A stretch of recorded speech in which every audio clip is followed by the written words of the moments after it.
from acting like the main character in all his public interventions. There is currently a celebrity in the hospital. We are asking that the message gets out. To sitting in federal custody after pleading guilty to making bomb threats. As far as the dynamite, I literally left it at that place. I just left it at the casino. So shit's about to go down. This is how Daniel Larson ruined his life through his countless questionable actions and scandals, eventually landing him a jail sentence. Daniel's story did not begin with TikTok, the platform he's widely known for. Long before people were clipping his outbursts and turning his name into internet lore, there were already signs that his life was moving in a dangerous direction. Born in 1988 into an unstable family, he spent much of his early life dealing with a serious situation at home. Daniel was severely abused by his mother during his childhood, because of which he may or may not have grown an inherent resentment for her. Over the years, he was also diagnosed with autism, along with other mental health conditions. And as his family situation continued to break down, he was moved through foster care before eventually living with his grandmother, Nancy Shamimer. When I first came here, I actually was really nervous. That's 14-year-old Danny, who came from an extremely neglectful home. When his grandmother got word of Danny's situation, she moved here from California to be his guardian.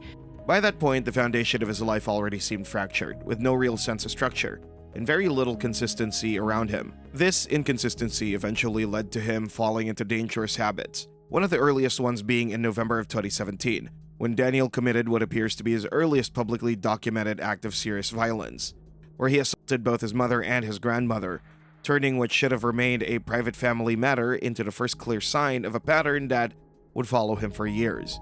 However, Daniel tried to downplay it as a valid crash-out, since he had been bearing the abuse for years as well. But what made the case especially disturbing was the condition of his mother at the time, who was paralyzed and wheelchair-bound, while his grandmother, the same relative who had taken him in, was also caught in the attack, making the entire situation feel less like one sudden argument and more like a collapse involving the very people who had still been trying to help him.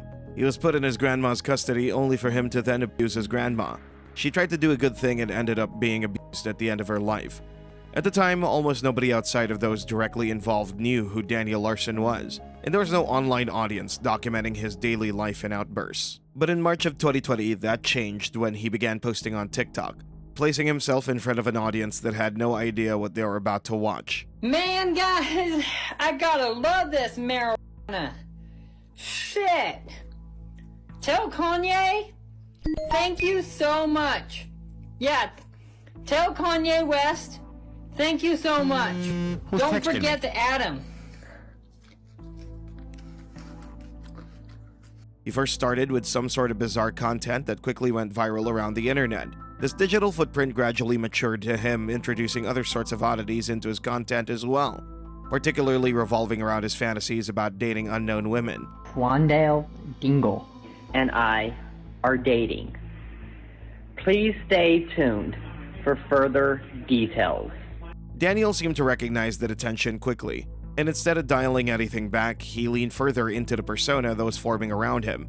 And the more people watched, the more ambitious and theatrical his claims became, until he eventually announced something extremely diabolical.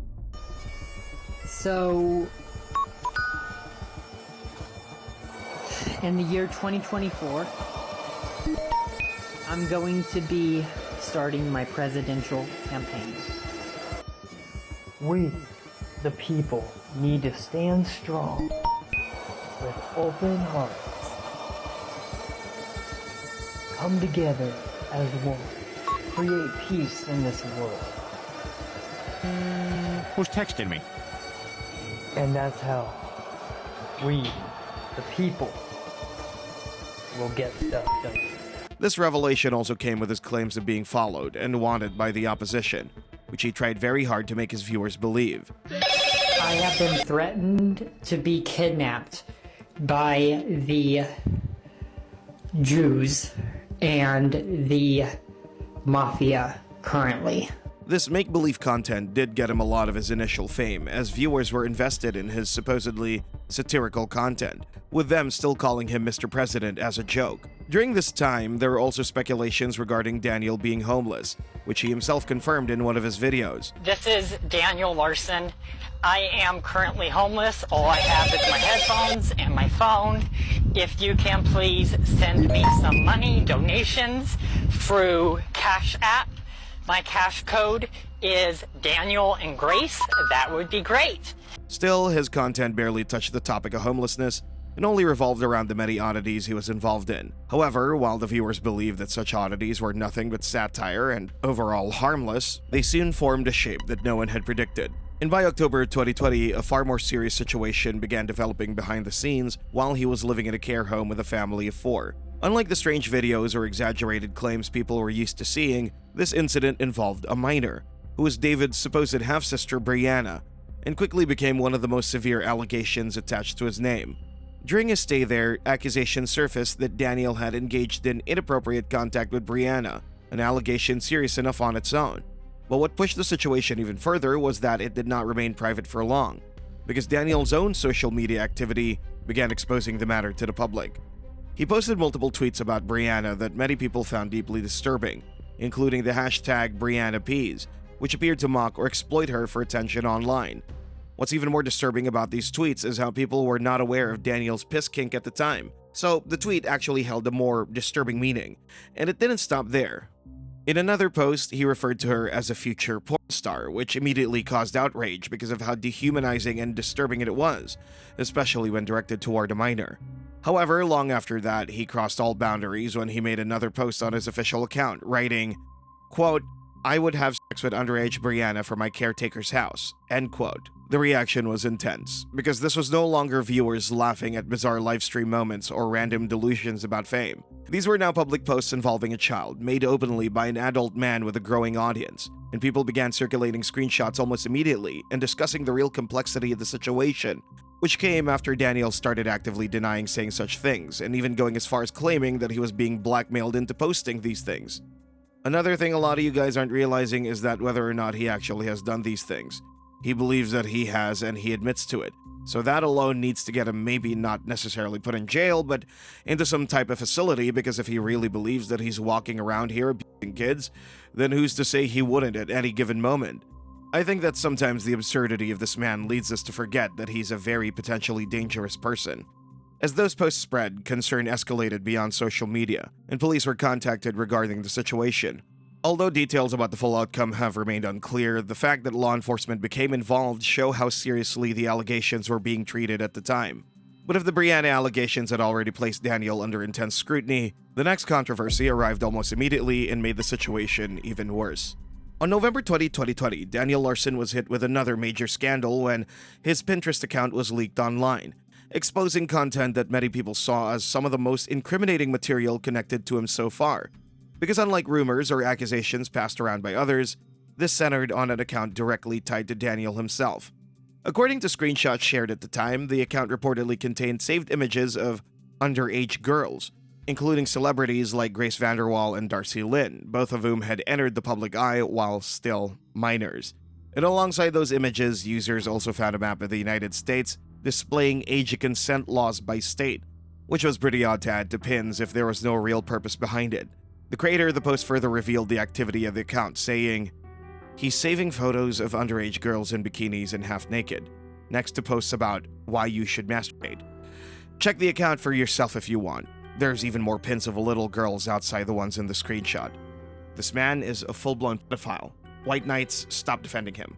This revelation obviously came with a lot of public scrutiny and judgment, with one commenter saying, "He's a scumbag predator and he needs to be dealt with accordingly. He definitely deserves to do some time behind his pedo-chomo behavior in the very least." This only revealed even more about him, as there was even more stuff he was actively posting that was equally as questionable.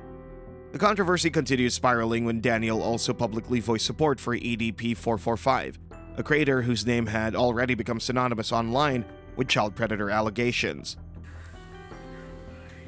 Hello, this is Daniel Larson. I just wanted to shout out the YouTuber EDP445. I am sorry for the allegations against you. Following this support, he even unknowingly exposed himself by adding a short remark. I am sorry. We are in this together. I have been there too.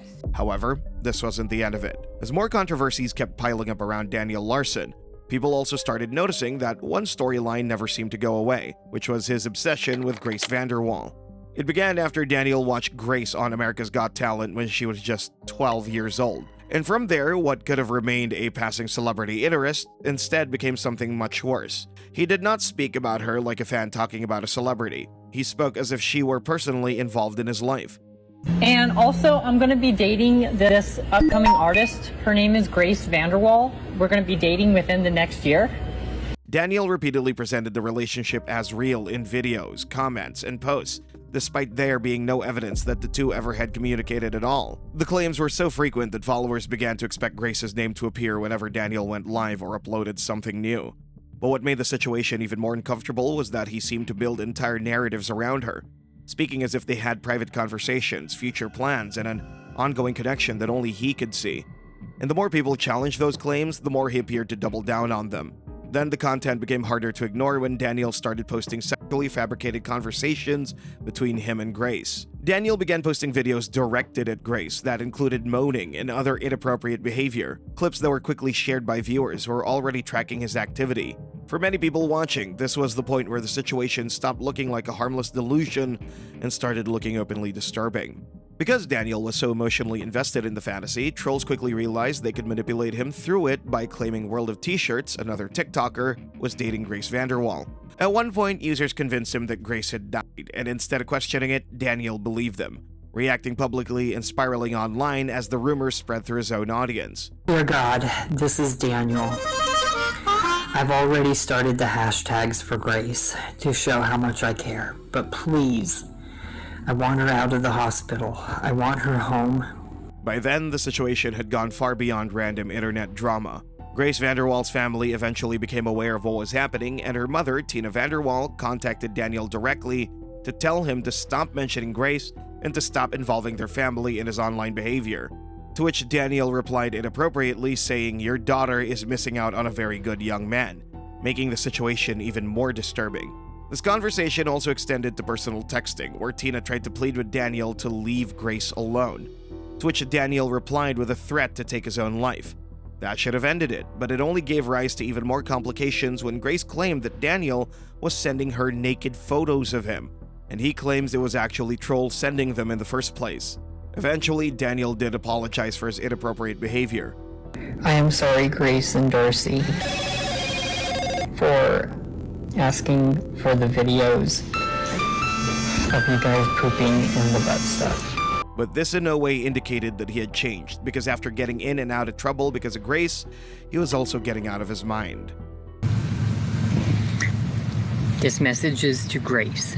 Grace is a fucking nigger and a hater, and I will always hate her now because of what she did. And yes, I will bomb the White House. I will fucking bomb the White House. I will fucking bomb every single police station in the entire US. And Grace told me to make this video. While such predatory content had become a part of his persona, by May 2021, Daniel Larson's online presence was already surrounded by repeated controversies, account bans, and people who had learned they could influence his behavior for entertainment. And one of the clearest examples of that came during what followers later referred to as the May 6th incident in the headset era.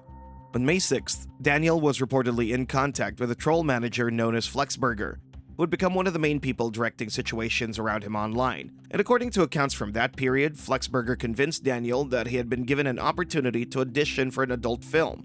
During a TikTok live, Daniel followed those instructions and exposed himself on stream, resulting in an immediate ban from the platform.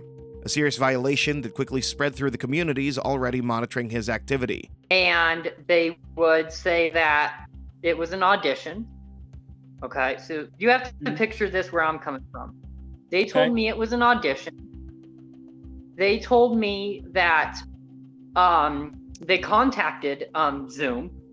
Of course, I didn't talk with I wasn't the one that called, right? Less than 24 hours later, he returned to the platform, went live again, and repeated the same behavior, leading to a second ban almost immediately, turning one incident into two separate removals in the span of a single day. This episode became one of the most referenced moments from that period because it showed how easily Daniel could be persuaded into public self-destructive behavior by people around him online.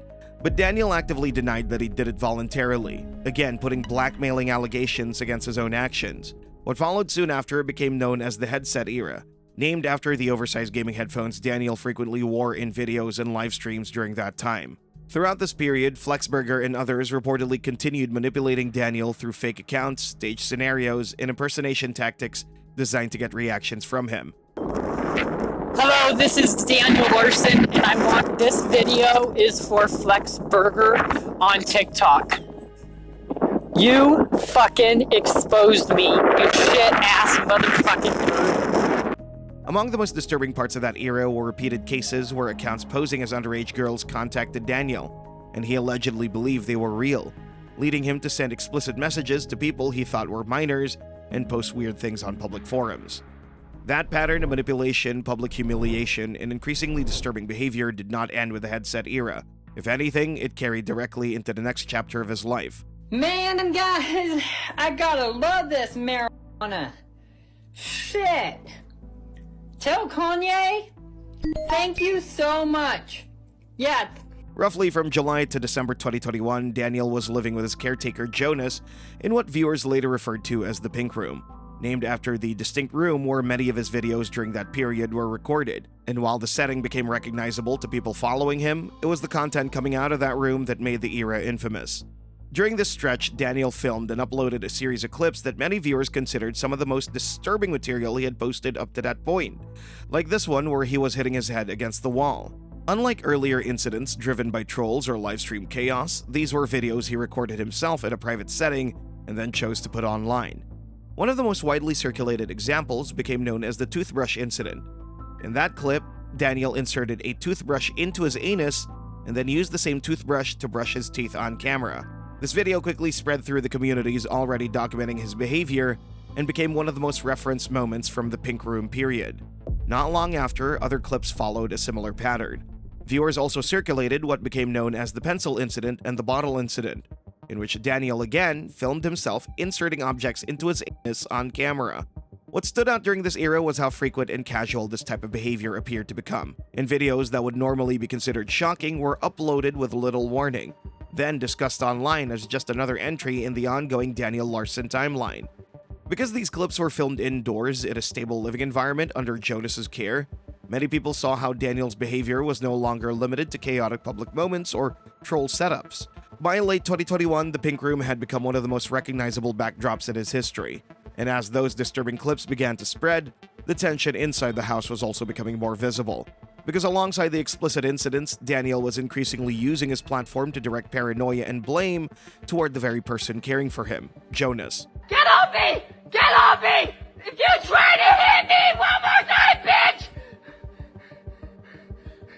I have it all on recording! You tried to hit me! I'm on the floor! I'm doing nothing to you! Throughout this period, Daniel regularly accused Jonas of mistreating him, sabotaging him, or working against him in ways that often appeared disconnected from reality. Jonas had some insane patience. I couldn't put up with slow-into minds like Dan. And one of the most well-known examples came during what viewers later called the mac and cheese rant. In that clip, Daniel launched into an angry outburst while claiming that Jonas had poisoned his food, specifically a serving of mac and cheese. I know why this tastes different. It's got something in it that's like sour as well. And if you look, it's got like little things in it. I don't know what it is. I've never seen that. Well, that makes a lot of sense. We don't have the fucking milk, so the asshole care provider didn't do the fucking milk. Turning this ordinary meal into another public accusation and adding to the growing pattern of Daniel treating routine situations as deliberate attacks against him. The rant spread quickly because it combined several themes people had already come to associate with him at that point. I can't remember the last time he had housing, but I think the last time he chose to leave was because he didn't want to follow the rules and wanted the celebrity treatment. Someone could correct me though, because he's been kicked out so many times for destroying property. That contradiction became a major reason why the accusations were discussed so heavily, with viewers pointing to the gap between what Daniel was alleging and how he had been behaving online. By the stage of the Pink Room period, the household dynamic being shown to the public had become increasingly unstable, with Daniel posting explicit material one moment and then publicly accusing his caretaker the next by chanting racial slurs and even painting himself the victim after all this drama, which did not age very well, and he was kicked out soon after. But getting kicked out didn't stop Daniel from lashing out the way he did, because by mid-2022, Daniel's controversies were no longer limited to the bizarre live streams or internet conflicts. They were increasingly affecting strangers, businesses, and people who had never chosen to be part of his world at all. One example came on May 12th, just one day before his Hard Rock Cafe arrest. According to accounts from that incident, Daniel entered private property without permission in order to charge his phone, using the outlet on someone else's porch as if it were public access. The situation quickly escalated. But rather than leaving quietly, Daniel responded by directing racial slurs at the homeowner, including the use of the N-word, later framing it as self-defense, a claim that drew criticism both for the trespassing itself and for how casually he tried to justify the outburst afterwards. The episode became another example of a pattern that was growing clearer throughout 2022. In June of the same year, Daniel turned his anger towards his case manager, Andrew, a person responsible for helping manage aspects of his care and daily stability. But instead of cooperation, Daniel increasingly treated Andrew as an enemy whenever he refused to validate Daniel's claims. For this, Daniel even released a song titled Andrew CP to get back at Andrew. And things didn't end there. One of the most cited moments from that period also involved Daniel fleeing into the woods while live streaming, speaking erratically and threatening to kill Andrew during the broadcast, with much of the conflict reportedly stemming from Andrew refusing to believe Daniel's repeated claims that he was an A-list celebrity. However, because of his constant slip-ups and his erratic behavior, he was constantly trolled and made fun of by people around him, especially by the people close to him. Like the time he was pranked by his manager Ox with a fake nuclear warning that he streamed on Discord.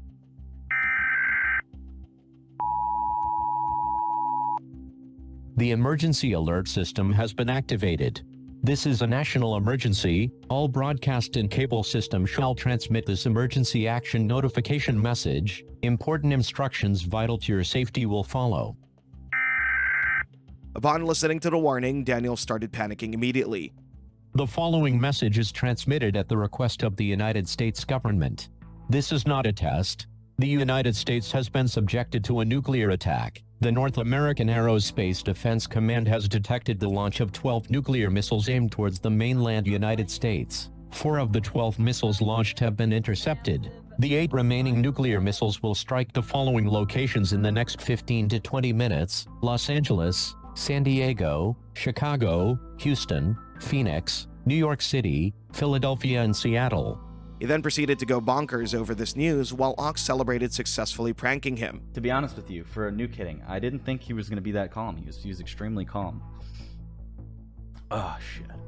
But things took a turn when Daniel got to know that it was all basically a prank, and now he had informed the hotel authorities, and he was at a much greater risk of being kicked out. It was a prank, Dan. What the fuck? It was a prank. You. I'm sorry. We made $100. I put a goal for the prank. We're at $100. Listen, listen to me now. You might actually get me kicked out of this hotel tonight. Fuck you. Viewers noted how he had zero survival skills and was easily manipulated. But despite him not reacting the way he did in his previous encounters, one incident worth noting is his beef with his lifelong benefactor Bob Proctor, which was triggered by trolls impersonating the motel he stayed at on the phone, who threatened to kill Daniel if he returned. This incident, famously known as the December 10th incident, occurred in December 2022, when Daniel was homeless and living in motels. The two went back years before TikTok, first crossing paths through a reading buddy program at the Tennyson Center for Children, the facility Daniel stayed at as a teenager. The relationship continued outside the program, and Bob eventually became a mentor figure, even helping fund Daniel's music career. But Daniel treated Bob less like a mentor and more like a wallet and a convenient scapegoat, even threatening to kill him multiple times over minor inconveniences. There is no doubt that the viewers also saw him as a bad friend to Bob, despite Bob helping him out in any way he could. And his actions were perfectly summed up in this comment saying, "Daniel is a fair-weather friend. He's a user. He doesn't know what it is to be a true friend, nor does he have the capability to do so. Daniel has deep-rooted behavioral issues that make this impossible for him." Things came to a head on December 10th, 2022, in what the community considers one of the most infamous incidents in his entire history. Daniel had been kicked out of a motel after destroying property there. and trolls had called the motel pretending to be management, threatening to kill him if he came back. He completely believed it and ended up in Bob's car, live streaming on TikTok. Pick up your things and get out of my car. What the fuck? Get out of my car and quit cussing at me, because I'm afraid of you and you're going to start hitting me again. No, and you what? Will beat me Whoa, like you whoa, did before. whoa, Get out of my car. Things reached to such an extent that Daniel was asked to leave his car or he would take the necessary steps to get him out. Get out of my car. Well, and get away from me, because you're going to hurt me, Daniel. When? Okay, whoa. Like what? Like when? If you don't get out of the car right now and take your stuff, I'm going to call the police. This act was criticized heavily by Daniel's audience, who were in shock that he would go to such an extent, especially for Bob, who had been there for him all his life. A fan replied under Daniel's video, saying, "How about you stop hitting him?" To which Daniel responded, "Listen, I fucked up. I should have never touched, but the truth is we need help." The viewer even tried to make him understand that he was single-handedly pushing away the only person who was still genuinely caring for him, but Daniel did not care for it at all. However, it was already too late for Daniel to realize anything, as he had finally, with this fight, lost the support of Bob and the only friend he still had up to this point.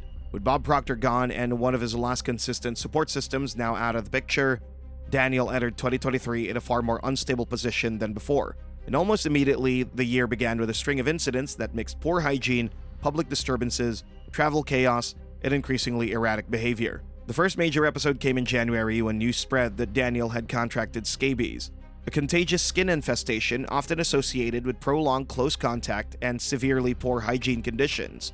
And what made the situation spread so widely online was the timing, because the day before learning of the diagnosis, he had reportedly spent time at Disneyland around large crowds of visitors.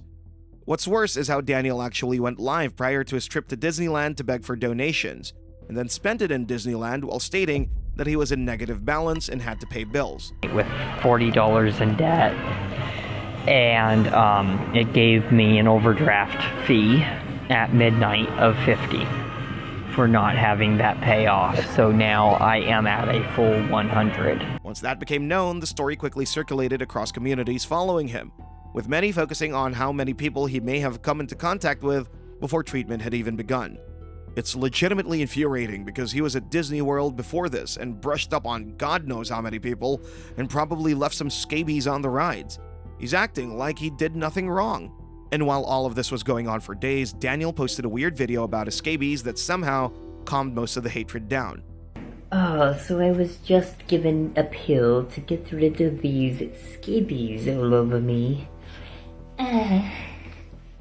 It was nice knowing you, friends. Now you're all dead. However, it was not as though it was the end for him, as on February 15th, Daniel was reportedly found sleeping inside a casino bathroom, leading to security to remove him from the property. No, you won't. Yo, get the fuck up off the toilet. No, you fucking won't, bitch. No, you fucking won't. You aren't gonna do shit.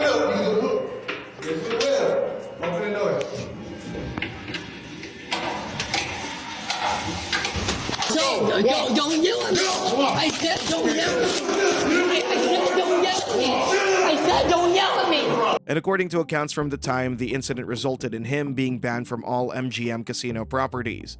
Even after being removed, the situation continued escalating, with reports stating that Daniel threatened self-harm afterwards, turning what began as trespassing and removal into another public disturbance. I will kill myself.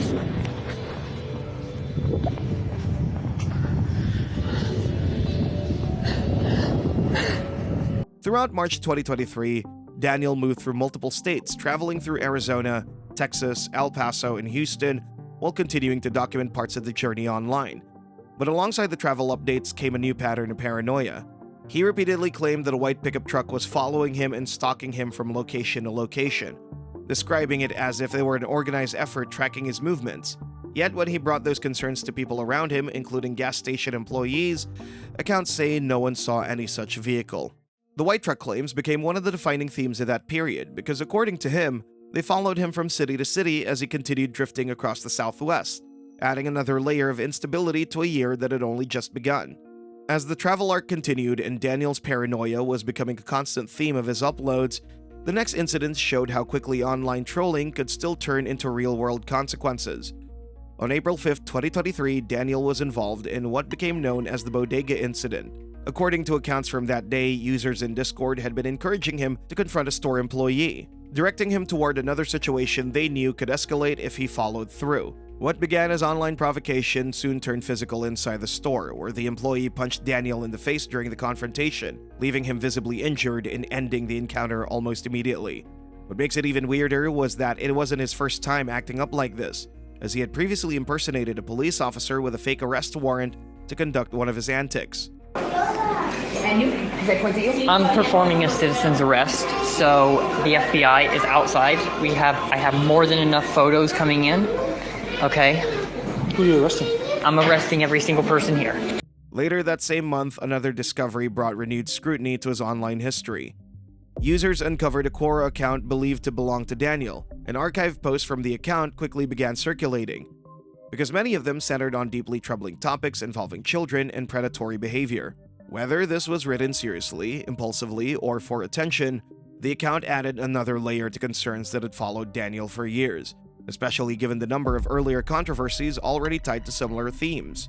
By the middle of 2023, Daniel's timeline had become a constant stream of public fights, disturbing discoveries, leaked private content, and incidents where online manipulation kept bleeding into real life. But as wild as his life has been up to this point, Daniel decided to do something that brought a whole new set of problems. On July 9, 2023, Daniel filled out an adoption form with false information at Longmont, Colorado Humane Society to adopt a German mixed dog named Zola, whom he later named Music. Later that day, he posted a video online showing himself holding a large dog, even though he clearly could not even take care of himself, let alone a new pet. Meet my new pal, the Music. Died, and they were singing bye. He fed Music things like McDonald's nachos and just plain water, and also called Music by the wrong gender and did not give her the proper care she needed. When people learned about this, they were horrified, and such horror was perfectly captured by one member.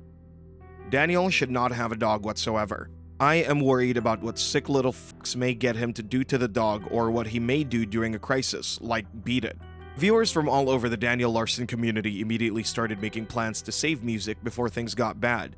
People made posters and posted them on Facebook pages all over Denver to warn others. Some even put a bounty on his head. Even Longmont Humane Society put out a post after they learned about Daniel and his internet history.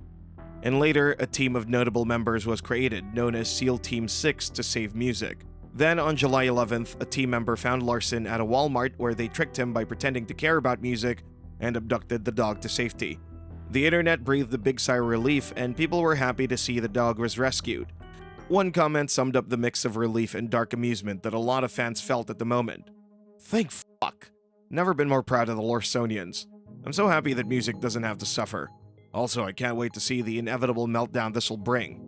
Just as the comment said, Daniel had a complete meltdown inside Walmart, where he damaged the property and injured the employees. The dog is very well behaved, and he only, like I said, has issues with people if they startle him. She is a watchdog, so her job, like I said, is to protect the owner. She is not vicious. Which led him to being detained by police and was later admitted to a psych ward for giving violent bomb threats.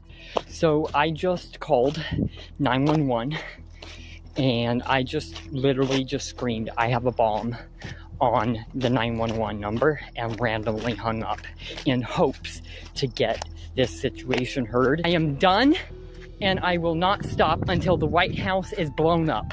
Though he was let out on July 19th, his paranoia and violent behavior only grew worse, and things kept going downhill. The guys from Expo Productions, with whom he had worked on his music, distanced themselves from him forever after hearing about this incident. On top of that, this series of threats triggered a Secret Service investigation, and Agent Daniel McDougal, a real federal agent, was assigned to this case. Even after coming out of the psychiatric ward, he remained unstable and on edge, which gave trolls an opening. And later, in early September 2023, a strange chapter in Daniel Larson's life began. It all started when a group of trolls from a fraternity at CU Boulder got hold of Daniel. They convinced him that he was going to enroll at the University of Colorado Boulder as a music major, and even gave him a fake ID before taking him on a tour of the campus. I might be getting a scholarship to CU Boulder. They pretended to be professors and set up fake classes, including a music theory class on Zoom. They took him to fake frat parties where he got drunk, and even gave him a tour of a dorm and paraded him around campus as if he was a real student. Eventually, things got out of hand when a troll pretending to be Coach Deion Sanders sent Daniel a text message about meeting at Folsom Field, which is CU's big football stadium, during a game against Colorado State, and promised that Daniel would get to sing the national anthem. On September 16, 2023, he walked right up to the gate and demanded to be let in as a student and performer, but his entry was restricted by the security guards. A huge fight broke out between the guards and Daniel, which led to his arrest for third-degree assault. But Daniel didn't stop there. Just after this arc, on September 26th, he made a bomb hoax call once again, which caught the attention of the FBI and led to his arrest, where he was sentenced to 12 months of probation, 48 hours of community service, and anger management classes with an unknown amount of fines, along with a permanent ban from Folsom Field. And then all they did was they called Boulder Sheriff and got me arrested. And now I'm banned from CU.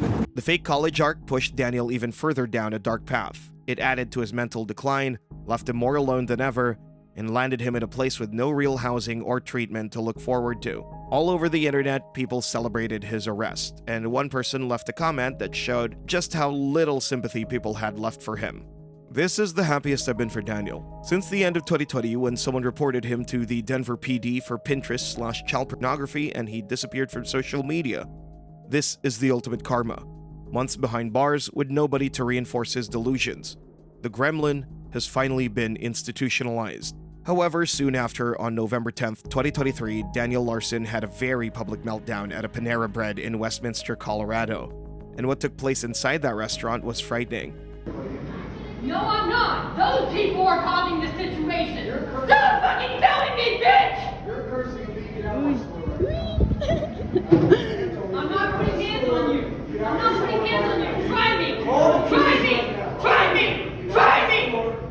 Try me, bitch. Try me, bitch. Try me, bitch. Try me, bitch. I will fucking murder you. I will fucking murder you, bitch.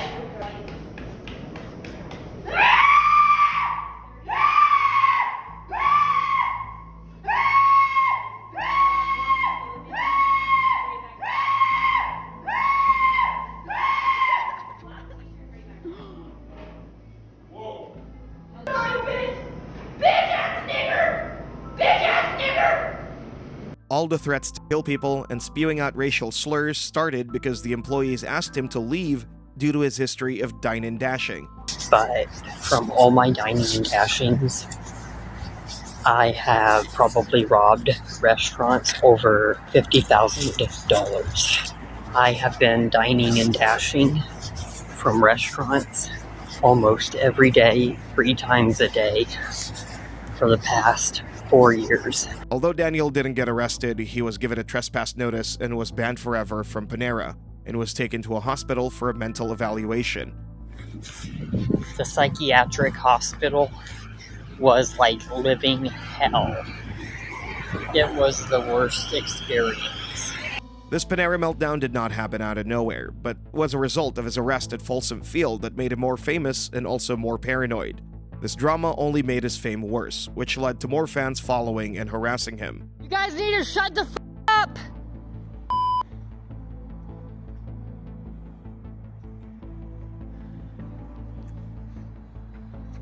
Don't be talking like that! No! I work on her fucking management, so shut the f up! At this point, people weren't even seeing him as a person anymore, just a punchline to his own delusions.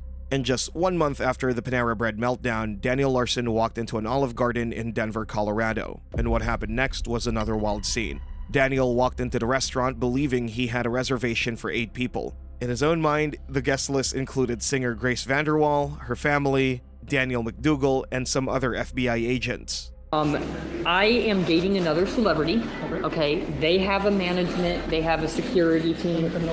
They are already here, okay?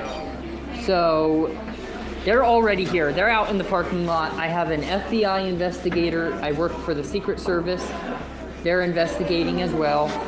They are outside and apparently they're being like straight up harassed by your employees. They are saying that it's out back, where your kitchen is. But here's the twist. The workers already knew about Daniel because people had been calling the restaurant and warning them. Sir, this is what I'm gonna tell you. You're gonna calm down right now. You're gonna stop filming me, or I'm gonna call the police and they're gonna remove you from here. I know that's what you want. I know that's what you're famous for on TikTok, but we are not doing this. You're gonna curse at me again, or you're going to leave. I never cursed. Okay, sir. What I'm gonna tell you right now is you're gonna stop filming and you're going to leave, or I'm going to call the police right now. Go ahead and call the police. Thank you. I will. Yet Daniel refused to admit that he had been fooled. Instead, he chose to stay and cause a scene. I just got sent pictures and photos of Grace being assaulted. I'm not gonna just sit here and call those photos fake. I got sent them from the fucking FBI. I'm gonna ask you again not to curse if there's children in here. I'm gonna ask you again. I have photos. I need you to lower your voice. Hi, 7655 West Allen. Family's right here. He's accusing us of printing off documents and telling us he's gonna get my entire staff arrested. I just got notified that Rick Yorn at LBI Entertainment, who is the CEO, has called the head manager and the CEO of all Olive Gardens, and you're fired. They're working on firing you. He turned on a live stream and recorded himself yelling slurs, accusing the workers of printing out his private nude pictures, trying to make a citizen's arrest, and pulling the fire alarm not once, but twice. You guys were back in the back printing off my nudes off of a website. I'm performing a citizen's arrest, so the FBI is outside.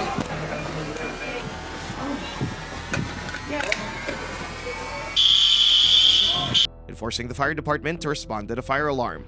Eventually, the police came too, though they didn't arrest Daniel and gave him a 1-year trespass notice and pressed criminal charges on him. Okay, so I have a couple forms for you to sign, all right? Sure. Carl, how do you sign this? So this first form, okay, this is a trespass notice, all right? It's a civil notice just saying you can't come back to this Olive Garden location for a year, okay? December 10, 2023, December 10, 2024, okay? Okay. So you can't come back here. If you do, you're subject to trespassing charges, all right? And then next one, so this is a criminal charge, okay? So you are being charged with false reporting to authorities, okay, for pulling a fire alarm when there's no emergency, okay? Should just called us. Just 6 days after the Olive Garden incident, Daniel Larson walked into an IHOP in Denver, Colorado. And what followed was not a meltdown with screaming and fire alarms, but something quieter and just as wrong. He sat down, ordered food, and ate it even though he had no money to pay. Is like literally almost empty. There's like no one here, and they're complaining I'm holding this place up.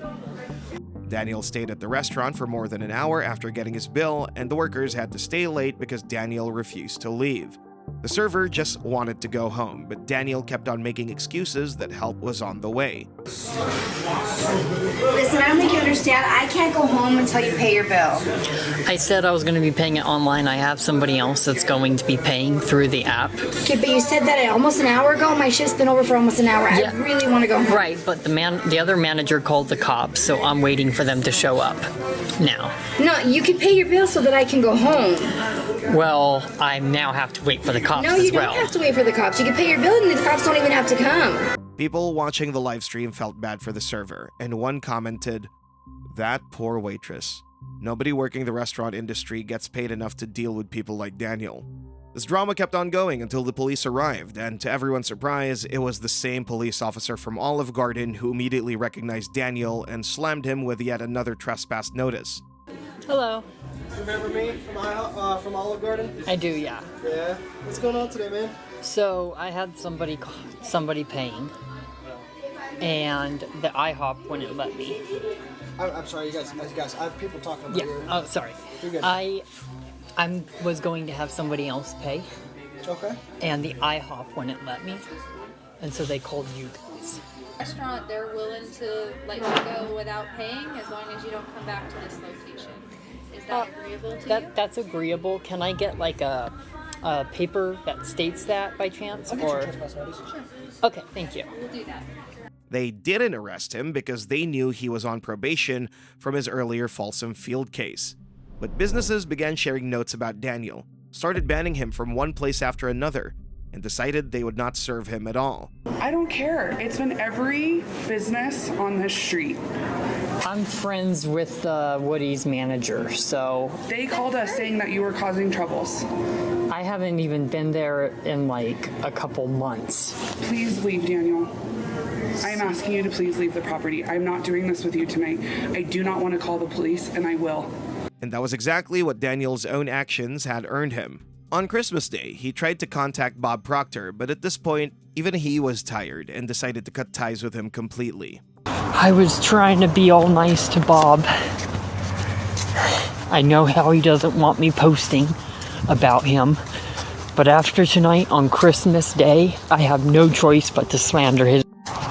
I won't be having family dinner on Christmas Day or nothing.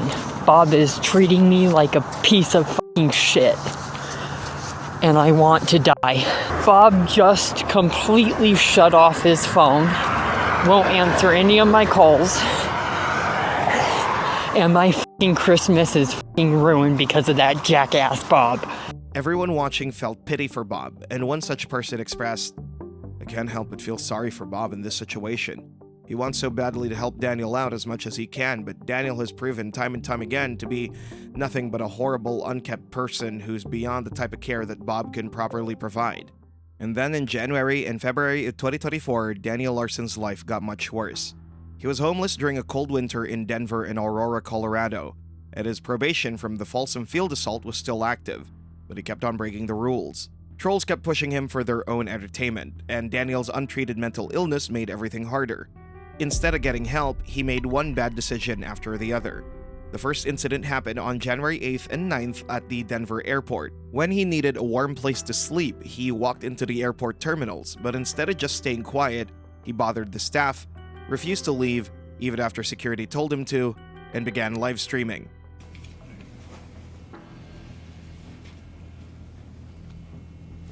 How old are you, Daniel? I'm 25. Okay. Just so you know, the gentleman that was in here with you Yes. is the one that flagged me down. Okay? Okay. Just a couple of weeks later, on January 23rd, Daniel had a court hearing that he was supposed to show up to for probation on his earlier assaults, including the one at Folsom Field. But trolls and fans lured him away. They promised him a meetup with fans, and Daniel chose that over going to court. Hello everyone, I will be doing a fan meetup tonight at 4 p.m. on Pearl Street Mall. See you all there. A warrant was issued for Daniel's arrest because he failed to appear, but this time it wasn't a mistake. Daniel willfully broke the law. 3 days later, on January 26th, Daniel showed up at a hospital in Aurora while pretending to be sick so he could stay warm inside. The hospital treated him and sent him on his way. But just like every time, Daniel refused to leave and began blaming the staff for harassing him. You want me to wait outside for the bus for 45 minutes? You said it comes at 8:35. That's less than 10 minutes from now. It's delayed. Okay. Because of the snow. There is a spot that you can stand where you're not going to get snowed on, but you can't wait inside. You've been discharged and it's time to leave. It's like you've been harassing me. I've been asking you politely to leave because you've been discharged. I want the police to show up. This time, when the cops came, they were done with him and gave him an ultimatum. I'm not trespassing at all. I was a patient. I'm not going to argue with you. You're trespassing. It's time to go now, or you're going to end up in the jail. Your choice. Daniel finally made the choice to leave the hospital, but as he walked out in rage, he made some serious threats against the hospital. Well, if I'm trespassed, I ain't never coming back ever. Fair enough. And I guess I'll leave the state of Colorado. Fair enough. Damn.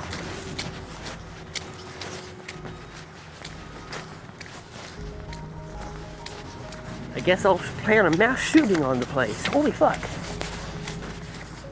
Treat me that way. I'll treat him with disrespect. Those weren't empty words. Daniel had a history of making bomb threats, but this time, the hospital staff took him seriously, and the FBI later used these threats in their case against him. For many people, this was enough, and the frustration that so many workers felt after dealing with Daniel was impossible to miss. Daniel's the reason why service workers are always in a bad mood.